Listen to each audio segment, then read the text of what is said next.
도널드 트럼프 미국 대통령이 오는 29일부터 이틀 동안 우리나라를 공식 방문한다고 청와대가 밝혔습니다. 한미 두 정상은 80일 만에 다시 회담을 갖게 되는데 이번에 트럼프 대통령은 DMZ 방문을 검토하고 있다고 우리 정부 관계자가 밝혔습니다. 민주당과 한국당, 바른미래당 원내대표가 오늘 오후 담판을 벌여 극적으로 국회 정상화에 합의했습니다. 패스트트랙에 오른 법안을 합의 정신에 따라 처리하기로 하고 추가 경정 예산안은 6월 임시국회에서 처리하되 재해 추경을 우선 심사하기로 했습니다. 제2의 윤창호법으로 불리는 도로교통법 개정안이 오늘 자정부터 시행됩니다. 음주운전 처벌 기준이 강화돼 술 한 잔만 마셔도 단속될 수 있고 술 마신 다음 날 숙취운전으로도 범법자가 될 가능성이 커졌습니다. 음주운전 처벌 기준뿐 아니라 처벌의 내용도 강화됩니다. 면허 정지와 취소 대상자의 벌금 상한액이 최대 기존의 2배로 늘었고 혈중 알코올 농도 0.2% 이상이면 5년 이하 징역이나 2천만 원 이하의 벌금을 받게 됩니다. 강원랜드에 인사청탁을 한 혐의로 기소된 자유한국당 권성동 의원이 오늘 1심에서 무죄를 선고받았습니다. 앞서 검찰은 권 의원에 대해 징역 3년을 구형했지만 법원은 공소 사실의 범죄 증명을 못했다며 무죄를 선고했습니다. 지난달 시험 가동 중 과도한 열 출력으로 정지된 한빛 1호기 사고는 면허도 없는 무자격자의 조작 미숙과 잘못된 출력 계산 등 총체적 부실의정의 결과로 드러났습니다. 관련자들에 대해서는 검찰이 수사에 들어갔습니다.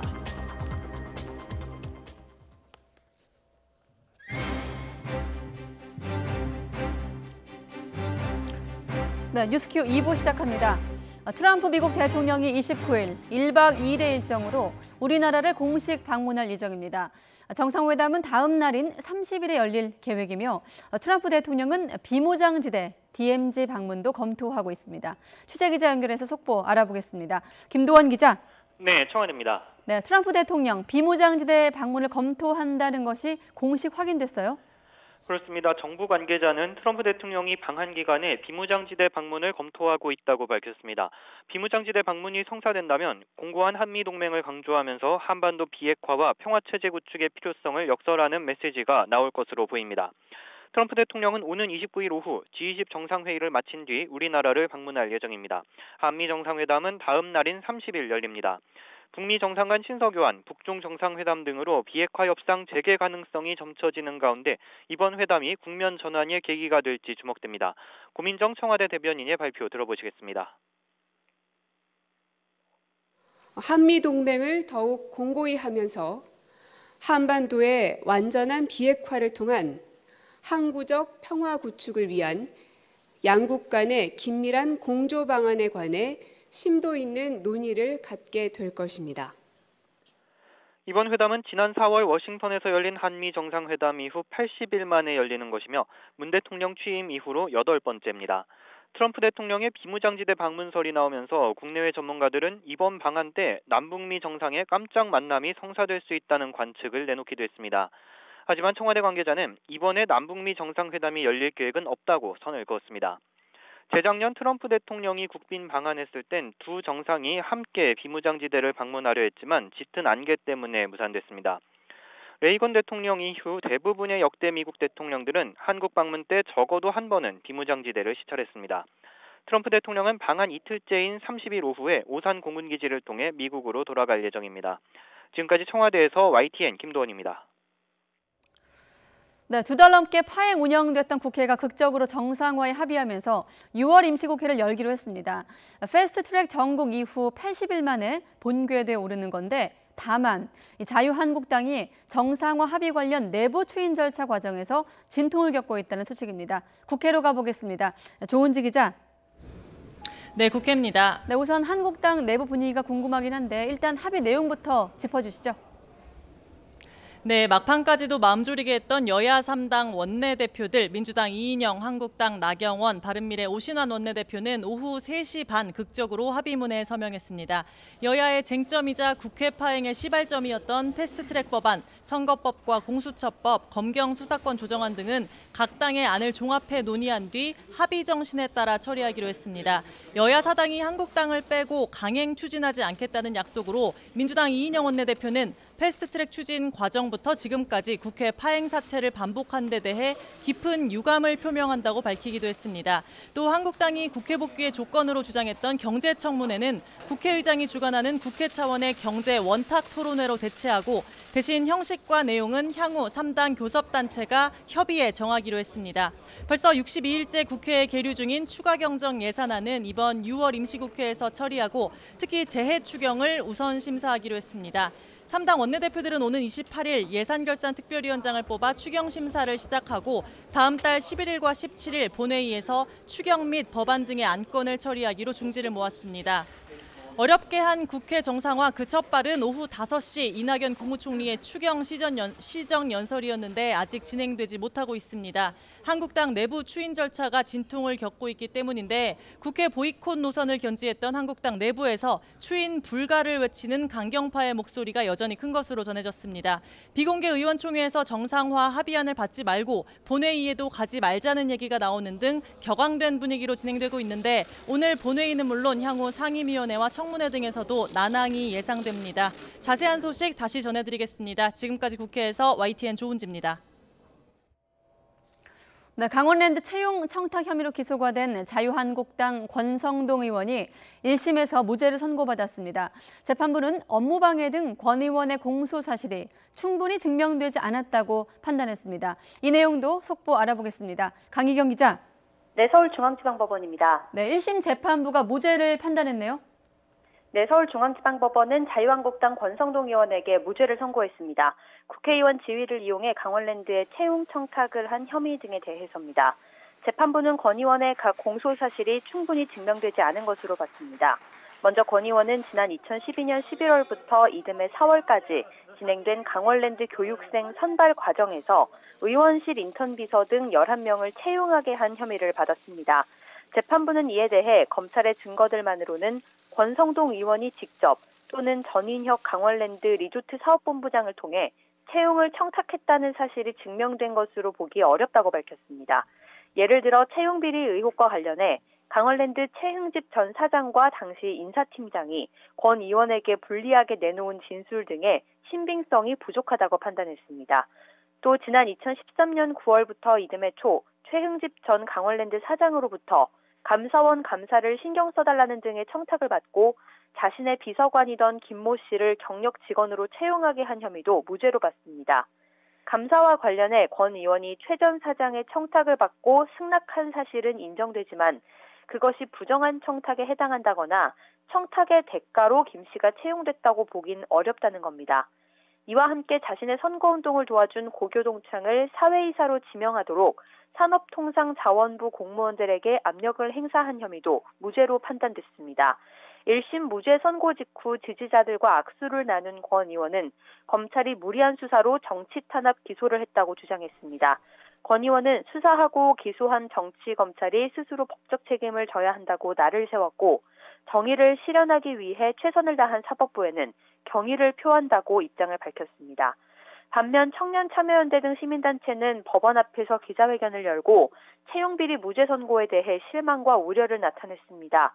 고위공직에 있는 청탁자들이 미꾸라지처럼 빠져나가고 있다며 이번 무죄 판결이 앞으로 일어날 취업비리의 면죄부가 될 것이라고 규탄했습니다. 지금까지 서울중앙지방법원에서 YTN 강희경입니다. 네, 여야 3당 원내대표가 임시국회 개회 합의하면서 국회가 정상화됐는데 이낙연 국무총리가 추경 관련 시정연설을 시작했습니다. 국회 본회의장으로 가보겠습니다. 여러분의 이해와 협조를 구하고자 합니다. 세계 경제의 불확실성이 커지고 있습니다. 미중 경제 마찰이 확대되고 세계 경제가 급속히 둔화됩니다. IMF는 올해 세계 경제 성장률 전망치를 두 번에 걸쳐 0.4%포인트 낮추어 3.3%로 하향 조정했습니다. WTO는 올해 세계 교역량 증가율 전망을 3.7%에서 2.6%로 대폭 내렸습니다. 지금의 세계 경제 위축은 경기적 요인에 따른 일시적 현상만은 아닙니다.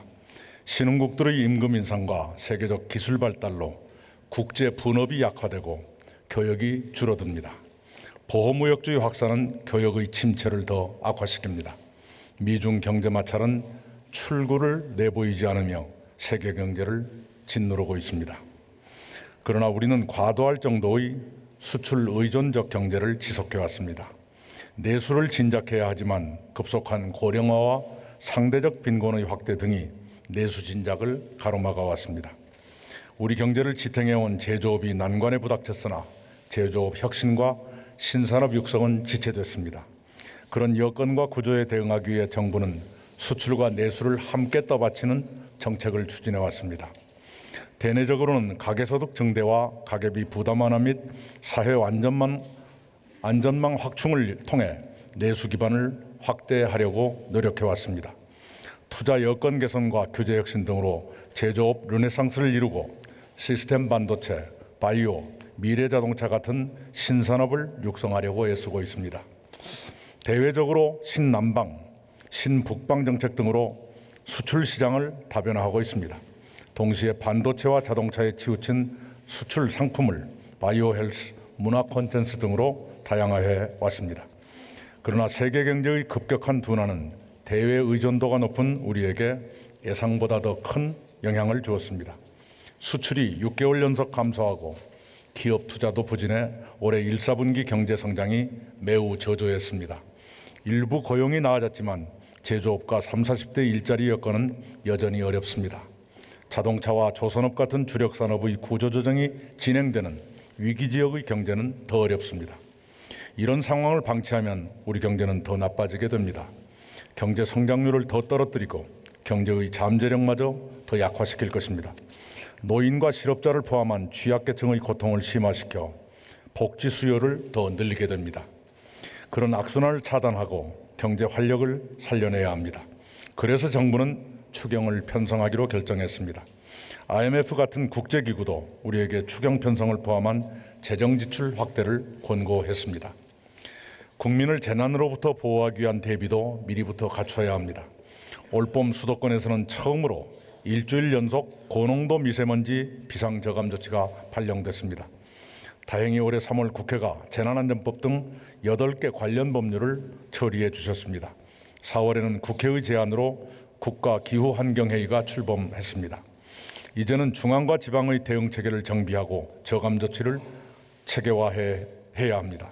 그래야 겨울의 고농도 미세먼지를 미리 줄일 수 있습니다. 올해 4월 강원도에서 큰 산불이 발생해 많은 주민들께서 삶의 터전을 잃으셨습니다. 정부는 곧 국가재난사태를 선포하고 전국의 소방 인력을 총동원해 조기에 진화했습니다. 민관 군이 협력해 피해 복구에 힘을 보탰고 수많은 국민들께서 피해 주민들께 위로와 격려를 드리셨습니다. 이 자리를 빌어 이재민들께는 위로를, 도와주신 모든 분께는 감사를 드립니다. 그러나 조치할 일이 많이 남았습니다. 산불 피해 복구 계획을 기정예산과 예비비 등으로 신속하고도 확실하게 추진하면서 산불에 체계적으로 대응하기 위해 진화 인력과 장비를 확충해야 합니다. 긴급한 사방공사는 장마가 시작되기 전에 마무리해야 합니다. 그래서 정부는 그런 사업 예산도 추경안에 반영하기로 했습니다. 경기 침체 우려에 신속히 대응하고 국민 안전을 지켜드리는 것은 국가의 당연한 책무입니다. 그 책무를 이행하는 데는 재정이 필요합니다. 국가재정법도 제89조에서 대규모 재해가 발생했거나 경기 침체 우려가 있는 경우를 추경의 편성 사유로 규정했습니다. 존경하는 국민 여러분, 국회의원 여러분, 이제 추경 예산안의 주요 내용을 말씀드리겠습니다. 첫째, 경기 대응과 민생경제 지원에 4조 5천억 원을 투입하겠습니다. 어려움을 겪는 수출과 투자에 활력을 불어넣기 위해 수출시장 개척과 창업에 대한 투자를 더 많이 지원하겠습니다. 수출금융을 3조 원 가까이 늘리고 수출 바우처 등 맞춤형 해외 마케팅 지원을 강화하겠습니다. 특히 중소조선사를 위한 전용 보증 프로그램을 3천억 원 규모로 확대해 해외 수주에 필요한 보증을 받지 못해 일감을 놓치는 일이 없도록 하겠습니다. 역동적 산업 생태계 조성을 위해 벤처기업의 창업과 성장을 위한 지원도 강화하겠습니다. 초기 창업기업에 모험 자본이 충분히 공급되도록 혁신 창업펀드에 1,500억 원을 추가로 출자하고 500억 원 규모의 스케일업 펀드를 신설해 유망 창업기업이 성장을 지속할 수 있도록 돕겠습니다. 혁신 성장을 가속화해 우리 경제의 성장 잠재력을 높이겠습니다. 융합 콘텐츠 개발 지원 등을 통해 세계 최초의 5G 상용화에 따른 연계 산업에서도 우리 기업이 세계를 선도할 수 있도록 하겠습니다. 인공지능과 미래 자동차 등의 맞춤형 교육 훈련 프로그램 대상을 5,000명 이상으로 확대해 신산업 분야의 인력 부족을 완화하겠습니다. 다음으로 고용과 사회 안전망을 보강해 민생 안정을 돕겠습니다. 구직급여 지원 대상을 11만 명으로 늘리고 직업훈련 바우처 발급을 2만 명 추가해 실직자들의 재취업을 촉진하겠습니다. 기초생활보장제도의 부양 의무자 재산 기준을 완화해 3만 4천 명이 추가로 혜택을 받으시도록 하겠습니다. 또한 구조조정과 지진으로 어려움을 겪으신 네, 국회 다양한 현안들 가운데서도 발등에 불이라고 했던 추경안 제출, 60일 만에 국회를 찾은 국무총리 모습 보셨습니다. 이낙연 국무총리가 시정연설을 하는 도중에 속보도 들어왔는데요. 결국 한국당이 자유한국당이 의원총회를 연 결과 국회 정상화 합의안 추인을 하지 않기로, 그러니까 정상화 불발이 됐다는 속보입니다. 이렇다 보니 앞서 보셨던 시정연설에도 한국당 의원들은 불참했습니다. 그러니까 정상화 합의는 어렵게 됐습니다만은 한국당 내부에서 추인 불가를 외치는 강경파의 목소리가 여전히 크다는 얘기입니다.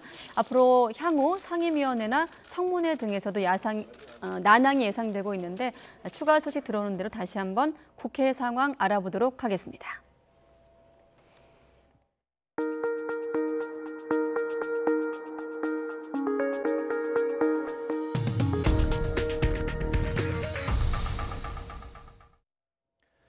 지난달 시험 가동 중에 열 출력이 갑자기 올라가며 수동 정지했던 한빛 1호기 사고, 중간 조사 결과가 발표됐습니다. 원자로 시험 과정에 계산 착오가 있었고 이 과정에서 면허가 없는 정비원이 제어봉을 조작한 사실도 확인됐습니다. 이동은 기자의 보도입니다. 한빛 1호기는 지난달 9일 재가동 승인을 받은 뒤 다음 날인 10일 수동 정지했습니다. 원자로의 브레이크 역할을 하는 제어봉을 시험하는 과정에서 열 출력이 18%까지 올랐기 때문입니다. 당시 한빛 1호기는 기준이 되는 8개 제어봉의 위치를 조절하며 원자로 제어 성능을 시험하고 있었습니다. 하지만 일정하게 움직여야 하는 제어봉들 가운데 한 개의 위치가 크게 빗나가자 우선 모든 제어봉을 100단 기준에 맞추기로 합니다. 이때 계산 착오가 생겼습니다. 100단으로 제어봉을 뽑았을 때의 결과를 잘못 계산하면서 열 출력이 기준치를 넘을 것으로 예상하지 못한 겁니다. 10시 30분 11초부터 10시 31분 15초까지 약 1분 사이인데요. 이 사이에 기준 제어분을 66단에서 100단까지 이제 과도하게 인출을 하게 되는 겁니다. 결정 배경에는 반응도 계산을 잘못한 인적 오류 부분이 있었습니다. 열 출력이 5%를 넘겼지만 원자로를 즉시 정지하지 않은 사실도 드러났습니다. 한수원 측은 냉각수의 열을 기준으로 열 출력을 측정한 결과 5%가 넘지 않았다고 주장했지만 이 역시 수동 정지 기준인 5%를 넘은 것으로 확인됐습니다. 또 이 과정에서 자격이 없는 정비원이 면허가 있는 사람의 지시와 감독 없이 원자로를 운전한 사실도 드러났습니다. 원안위는 현재까지 해결료가 손상된 징후는 없다고 밝혔습니다. 하지만 제어봉에서 발생한 위치 편차가 오작동이나 불순물에 의한 것으로 추정되는 만큼 원자로 뚜껑을 열고 제어봉 구동 장치를 눈으로 직접 점검할 계획입니다. 이와 함께 추가 조사를 진행하고 재발 방지 대책을 포함하는 종합 결과도 발표할 예정입니다. YTN 사이언스 이동훈입니다. 지난 3월 발생한 중거리 지대공 유도탄 천궁 오발 사고와 관련해 4명이 징계 처분을 받았습니다. 공군 관계자는 사고를 낸 당사자인 A 원사와 B 상사에게 중징계인 정직 1개월을, 정비 중대장에게는 근신 7일, 정비 대장에 대해서는 견책 처분을 내렸다고 밝혔습니다. 앞서 지난 3월 18일 춘천에 있는 공군 부대에서 천궁 한 발이 비정상적으로 발사돼 상공에서 폭발했는데 조사 결과 정비 요원들이 케이블 분리와 연결 절차를 준수하지 않아 사고가 난 것으로 드러났습니다. 한국형 패트리엇으로 불리는 천궁은 적 항공기 격추용 유도탄으로 한 발당 가격은 15억 원입니다. 연세대, 고려대, 서강대, 경희대 등 개교일에 한 번도 교육부 종합감사를 받지 않은 주요 사립대학들이 차례로 감사를 받습니다. 교육부는 정부 세종청사에서 교육 신뢰 회복 추진단 회의를 열고 이런 내용을 결정했습니다. 이은혜 사회부총리 겸 교육부 장관의 발언 직접 들어보시죠. 정부의 사학혁신은 국민의 상식과 원칙에서 출발하겠습니다. 유치원부터 대학까지 국민 세금이 투입되는 곳은 투명하게 관리하고 사학의 공공성과 책무성을 더욱 높이도록 하겠습니다. 이를 위해서 교육부는 상시적인 감사 체계를 구축하고 종합적인 제도 개선안을 마련하겠습니다. 당장 할 수 있는 조치로서 개교 이래 단 한 차례도 종합감사를 나가지 않은 정원 6,000명 이상의 16개 사립대학에 대해서는 2021년까지 순차적으로 종합감사를 모두 진행하겠습니다. 이번 종합감사에서부터 현재 구성 중에 있는 시민감사관을 투입해서 교육부 감사의 공공성과 신뢰성도 높이도록 하겠습니다. 사립유치원의 회계 투명성을 강화하는 내용을 담은 이른바 유치원 3법이 패스트트랙으로 지정된 지 180일이 지나 내일 국회 교육위원회에서 법제사법위로 넘어갑니다. 이와 관련해 국회 교육위원장인 바른미래당 이찬열 의원과 더불어민주당 조승래, 바른미래당 임재훈 간사는 본회의 안건으로 상정되는 330일을 다 채우는 건 국민에 대한 도리가 아니라며 하루빨리 법사위와 본회의를 통과하도록 힘을 모아달라고 밝혔습니다. 이들은 또 교육위에 주어졌던 180일의 기간 동안 유치원 3법을 처리하지 못해 매우 유감스럽고 국민 여러분께 사과드린다면서 여러 차례 법안 심사 소위를 열었지만 자유한국당의 비협조적인 태도로 처리하지 못한 점은 매우 안타깝다고 비판했습니다. 김승환 전라북도 교육감이 상산고등학교 자립형 사립고 지정 취소 결정에 대한 정치권 압박은 교육감에게 불법을 저지르라고 하는 일이라며 반발했습니다. 아울러 정치권이 어떤 압력을 넣는지 사회관계망 서비스에 실시간으로 밝히겠다고 했습니다. 김 교육감은 또 자사고 평가는 자체평가단이 자율적으로 엄격한 절차를 거쳐 내린 것으로 교육감의 의도가 조금도 들어가지 않았다고 해명했습니다. 고 장자연 씨 사건의 유일한 증인을 자처하다가 사기와 명예훼손 혐의로 고발된 배우 윤지호 씨, 현재 해외 체류 중인데요. 최근 직접 경찰에 전화를 걸어 변호인을 선임해 수사에 협조하겠다는 뜻을 밝혔습니다. 하지만 귀국할지는 여전히 미지수입니다. 박광열 기자가 보도합니다. 후원금 사기 의혹 등을 받자 고 장자연 사건에 대한 증언을 멈추고 지난 4월 말 캐나다로 출국한 배우 윤지호 씨. 최근 자신에 대한 고소 고발건을 수사하는 경찰에 전화를 걸었습니다. 서울지방경찰청 관계자는 윤 씨가 지난 21일 국제전화로 변호사를 선임해 대응하겠다며 수사에 협조하겠다는 뜻도 밝혔다고 말했습니다. 앞서 경찰은 지난 4월 윤 씨의 사기 혐의 등을 주장하는 고발장을 접수해 수사에 착수했습니다. 이어 후원자 430여 명은 후원금 반환과 피해 보상을 요구하며 윤 씨를 고소했습니다. 어떤 분은 마이너스 통장에서 빼서 후원을 하셨고요. 또 어떤 분은 분유값을 아껴서 후원을 했다는 분도 계시고, 그리고 그러한 용기에 감복을 해서 후원을 했던 부분인데요. 그 부분이 좀 훼손되었다고 생각을 해서. 그동안 윤 씨는 자신이 고 장자연 사건의 유일한 증인이 맞는다며 신빙성을 의심하는 사람들을 비판하는 글을 SNS에 끊임없이 올렸습니다.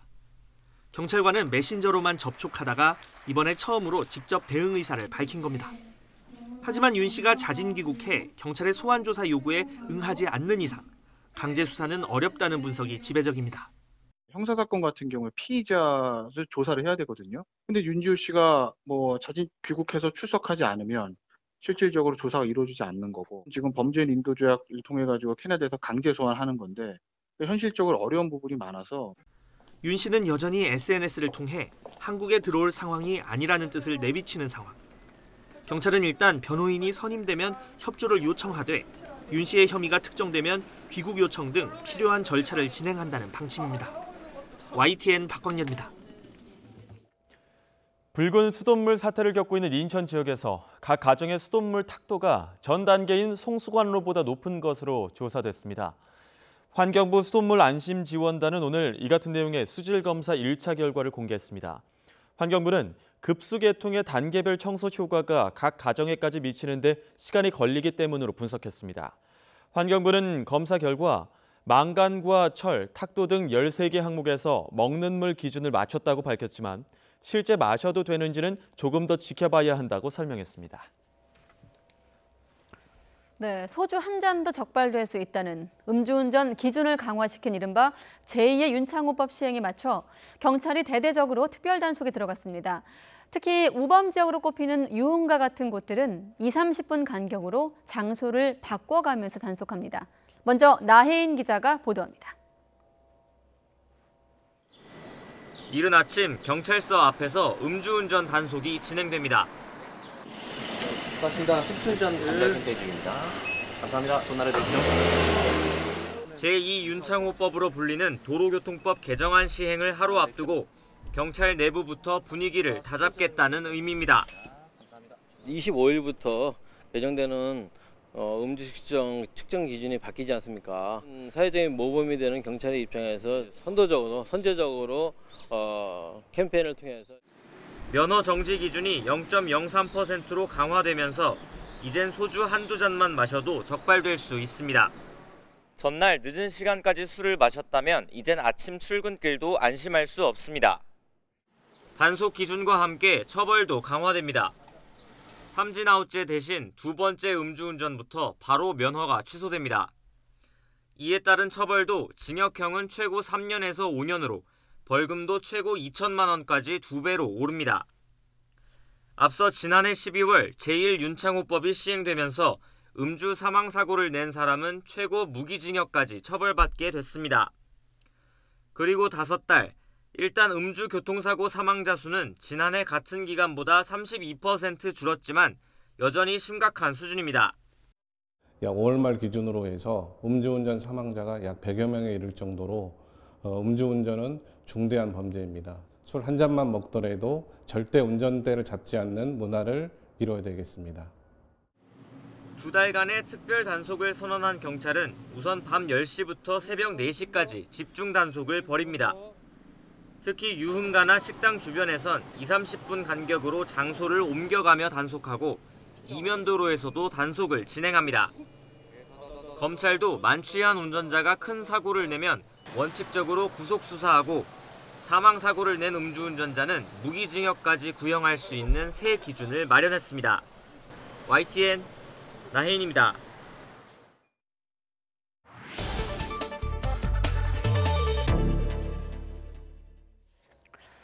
네, 그런데 실제 단속 현장에서는 단속을 피하려는 음주운전자들이 온갖 방법의 꼼수를 부리고 있습니다. 교묘하게 혹은 뻔뻔하게 단속을 피하고자 하는 시도를 할 때 이들을 어떻게 적발하는지 또 어떤 처벌을 받게 되는지 헷갈리는 점들도 있는데요. 단속 경찰관에게 직접 물어보도록 하겠습니다. 앞서 리포트에도 인터뷰를 하셨죠. 이 호욱진 경찰청 교통안전계장과 통화해 보겠습니다. 계장님 안녕하십니까? 예, 안녕하십니까. 네, 우선 지난해 12월에 이제 제1윤창호법이 시행이 됐는데 어떻습니까? 단속 현장에서 좀 분위기가 많이 바뀌었나요? 네, 그렇습니다. 앞에서도 말씀하셨지만은 네.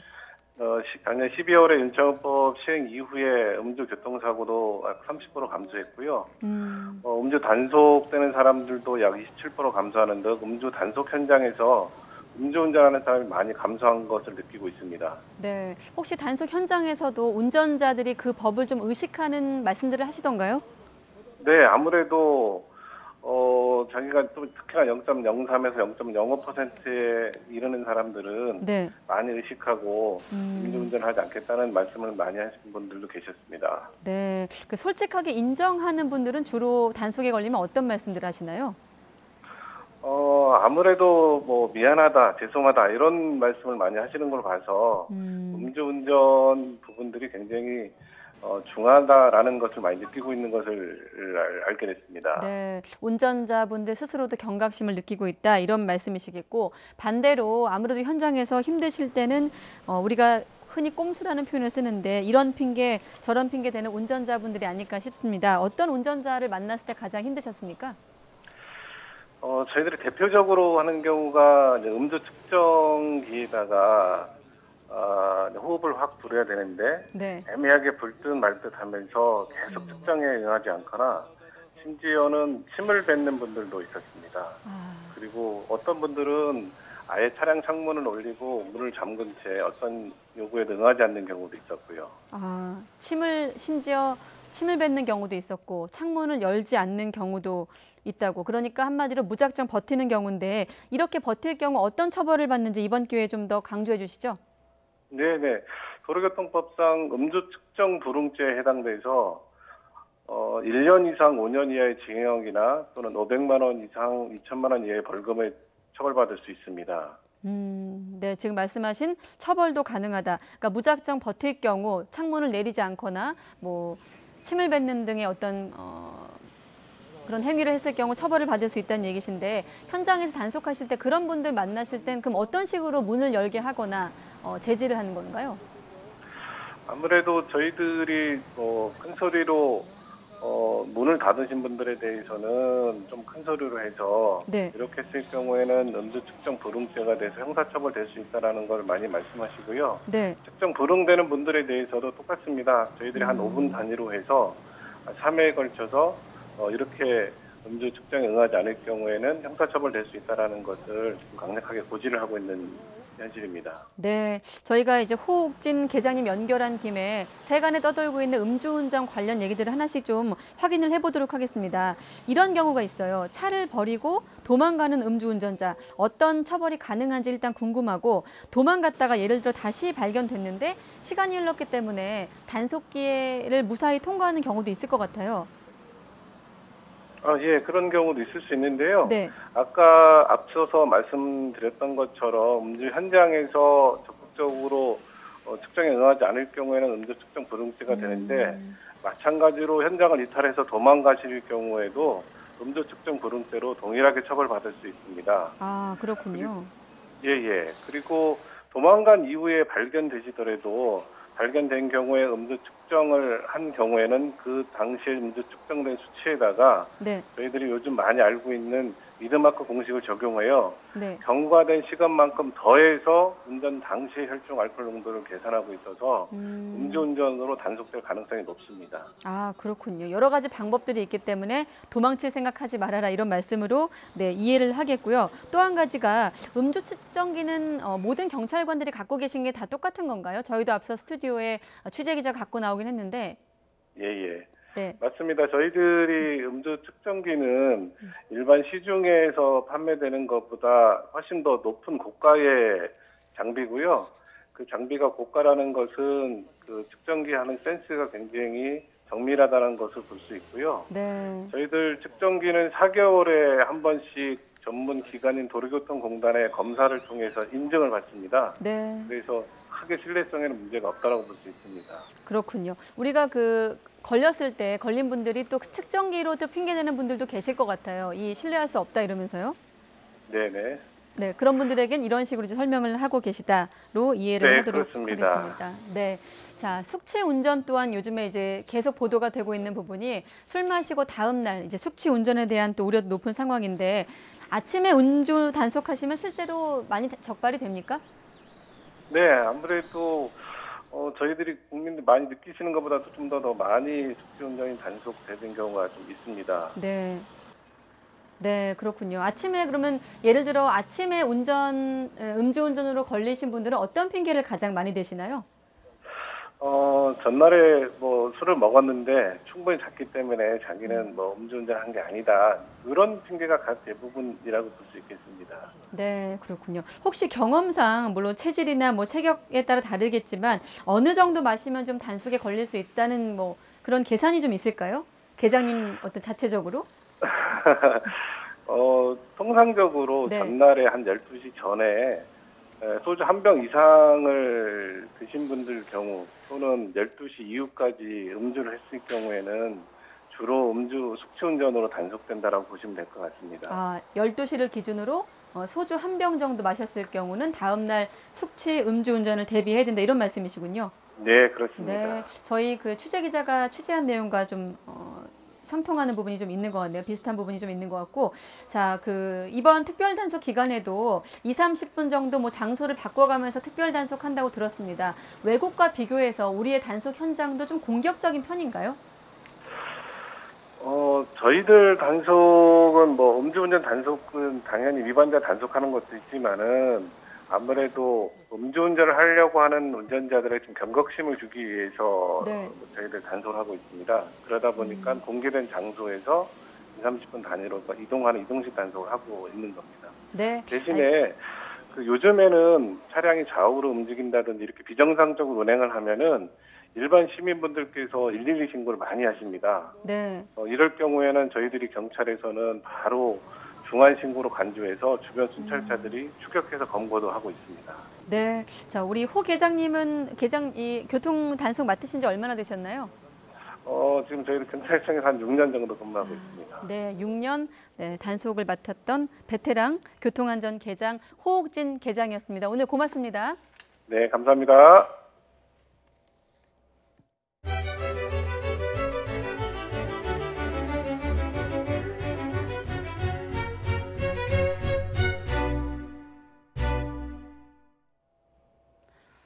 양현석 전 YG 엔터테인먼트 대표의 성접대 의혹을 내사하고 있는 경찰이 자리에 동석했던 가수 싸이를 비공개로 불러서 조사했습니다. 경찰은 조만간 양현석 씨를 직접 불러서 사실관계를 확인할 계획입니다. 김다연 기자가 취재했습니다. 경찰이 가수 싸이를 지난 16일 비공개로 불러 조사한 사실이 뒤늦게 확인됐습니다. 양현석 전 YG 대표의 성접대 의혹과 관련한 참고인 신분입니다. 9시간 넘게 이어진 조사에서 경찰은 당시 자리에서 성매매가 있었는지 캐물었습니다. 싸이는 의혹이 불거진 자리에 있었던 것은 맞지만 성매매는 없었다고 부인한 것으로 알려졌습니다. 앞서 한 언론은 2014년 7월 양 전 대표가 서울의 한 고급 식당을 빌려 외국인 투자자들에게 성접대를 했다는 의혹을 보도했습니다. 이 자리에 유흥업소 여성들이 다수 동원됐고 성매매로 이어졌다는 겁니다. 이후 논란이 계속되자 경찰은 내사에 착수했습니다. 경찰 관계자는 현재까지 싸이를 비롯해 정마담으로 불리는 유흥업소 종사자 등 10여 명을 불러 조사했다고 밝혔습니다. 다만 성매매나 불법 행위 등 정식 수사로 전환할 만한 단서는 찾지 못했다고 설명했습니다. 양 전 대표가 받는 성매매 알선 혐의의 공소시효는 5년, 시효 완성까지 불과 한 달 남짓 남은 상황입니다. 경찰은 공소시효는 나중에 검토할 문제라며 사실관계 확인을 위해 조만간 양현석 전 대표를 불러 조사하겠다고 밝혔습니다. YTN 김다연입니다. 병원 내 의료진 사이에서 벌어지는 직장 내 괴롭힘 관행을 태움이라고 하는데요. 고용노동부가 종합병원을 대상으로 근로감독을 실시한 결과 이 태움이 실제로 있었던 것으로 확인됐습니다. 일한 만큼 임금을 주지 않는 공짜 노동도 적발됐습니다. 추은호 기자가 보도합니다. 고용노동부가 국내 종합병원 11곳을 대상으로 수시 근로감독을 실시했습니다. 병원 내 직장 괴롭힘 관행인 태움 행위가 10여 건 적발됐습니다. 태움은 선배 의료진이 신입 의료진을 괴롭히며 가르치는 관행인데 고용노동부가 확인한 태움 사례는 폭언에서부터 꼬집힘, 심지어는 손바닥으로 때리는 경우도 있었습니다. 업무를 제대로 하지 못한다는 이유로 지속적으로 폭언을 들은 사례, 그리고 수습 기간 중에 업무를 제대로 하지 못한다는 이유로 여러 가지 괴롭힘을 받은 사례 등이 있었습니다. 직장 내 괴롭힘을 금지하는 개정 근로기준법은 다음 달 16일부터 시행됩니다. 그러나 개정된 법에도 가해자를 처벌하는 별도의 규정이 없어 정부는 직장 내 괴롭힘을 예방하기 위한 구체적인 방안이 필요한 것으로 보고 있습니다. 일한 만큼 임금을 주지 않는 공짜 노동도 병원에 널리 퍼져 있는 것으로 드러났습니다. 11개 병원 모두에서 임금 체불이 적발됐는데 최근 1년 동안 주지 않은 연장 근로수당만 60억 원이나 됐습니다. 비정규직 노동자에게는 수당을 지급하지 않거나 최저임금에 못 미치는 임금을 주는 경우도 확인됐습니다. 고용노동부는 의료 현장에서 노동관계법을 위반하는 일이 없도록 병원을 대상으로 정기적으로 근로감독을 실시할 방침입니다. YTN 추은호입니다. 어깨가 슬쩍 닿거나 시선이 마주쳤다는 이유로 길 가던 14명을 무차별 폭행한 20대가 구속됐습니다. 대부분 아주 사소한 이유로 주먹질이 시작됐지만 마치 큰 원한이라도 있는 것처럼 무자비했습니다. 김종호 기자가 보도합니다.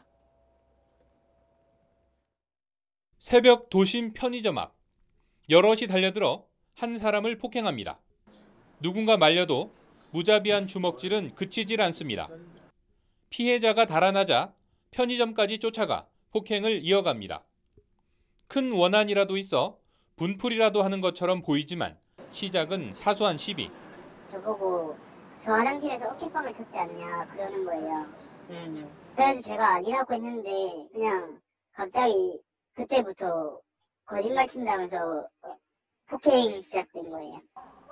21살 강모 씨는 부산 중구 구도심 유흥가에서 어깨가 살짝 닿거나 시선이 마주치면 여지없이 주먹을 휘둘렀습니다. 지난 2월부터 최근까지 확인된 피해자만 모두 14명입니다. 저도 술만 먹으면 자기도 왜 그런지 모르겠다 이런 식으로 진술을 했습니다. 술을 끊겠습니다 이런 식으로 좋게 말을 하죠. 지금. 경찰은 강 씨를 그대로 두면 또 다른 피해가 생길 수도 있다는 판단으로 구속영장을 발부받았습니다. 또 폭행에 가담한 친구 4명을 불구속 입건했습니다. YTN 김종호입니다. 제주공항을 통해 대마초를 몰래 들여오려던 외국인이 붙잡혔습니다. 4만 명이 한꺼번에 피울 수 있는 양이었습니다. 보도에 유종민 기자입니다. 제주공항을 통해 밀반이 발효하다 적발된 대마초입니다. 압수된 대마초는 모두 20kg, 4만 명이 한 번에 피울 수 있는 양으로 시가 20억 원 상당입니다. 대마를 몰래 들여온 외국인은 남아프리카 공화국 국적으로 홍콩을 거쳐 제주로 들어오려 했습니다. 대마초는 제주도에서 국내 판매책에게 넘기려 했지만 실패했습니다. 국내 판매책은 붙잡지 못했습니다. 제주세관은 지난 6월에 제주공항에서 여행용 가방을 검색하는 과정에서 대마를 적발하였고 제주지검은 피의자를 공항에서 현행범으로 체포하면서 대마를 압수하였으며 이번 대마초 밀수는 제주공항에서 적발된 마약으로는 가장 큰 규모입니다. 그동안 대규모 마약 밀수는 인천과 김해공항을 통해 이루어졌으나 검색이 강화되면서 제주를 택한 것입니다. 기존의 밀수 사건을 보면 인천공항에서 적발된 밀수 사건이 꽤 있었습니다. 그리고 김해공항도 꽤 있었습니다. 그래서 인천과 김해의 경우에는 좀 검색이 강화될 거로 예상하고 그래서 제주도를 선택했다고 합니다. 밀수 규모가 갈수록 커지고 경로도 제주까지 다변화하면서 수사 당국이 바짝 긴장하고 있습니다. YTN 유종민입니다.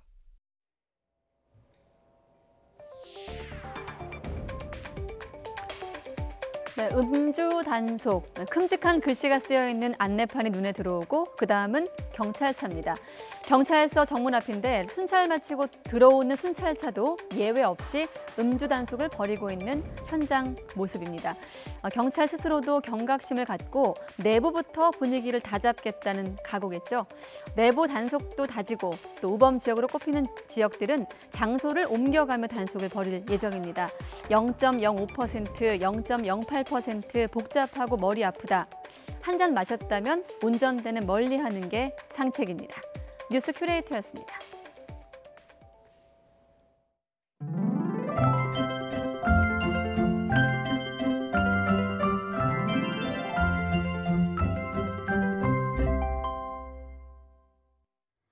수도권과 영서, 경북 곳곳에 폭염주의보가 내려진 가운데 30도를 웃도는 무더위가 기승을 부렸습니다. 내일은 오늘보다 기온이 오르면서 더위의 기세는 더 강해지겠습니다. 내일 대구와 춘천의 낮 기온은 33도까지 오르겠고요. 서울과 대전도 32도까지 오르겠습니다. 특히 습도가 높아서 온열 질환이 발생할 위험이 높으니까요. 어린이와 노약자는 한낮에 외출을 자제하시는 게 좋겠습니다. 내일 전국적으로 맑은 날씨가 이어지겠습니다. 다만 대기 불안정으로 강원 영서와 경북 북부 내륙에는 오후 한때 5에서 20mm의 소나기가 지나겠습니다. 강한 햇빛 아래 내일 전국의 자외선 지수는 매우 높음에서 위험 수준까지 오르는 곳이 있겠습니다. 자외선 차단제와 양산, 선글라스도 챙겨주시는 게 좋겠습니다. 30도를 웃도는 폭염은 수요일과 목요일 사이 제주와 남부지방에 올해 첫 장맛비가 내리면서 점차 누그러질 전망입니다. 지금까지 날씨 정보였습니다. 이상으로 뉴스큐 모두 마치겠습니다. 함께해 주신 여러분 고맙습니다.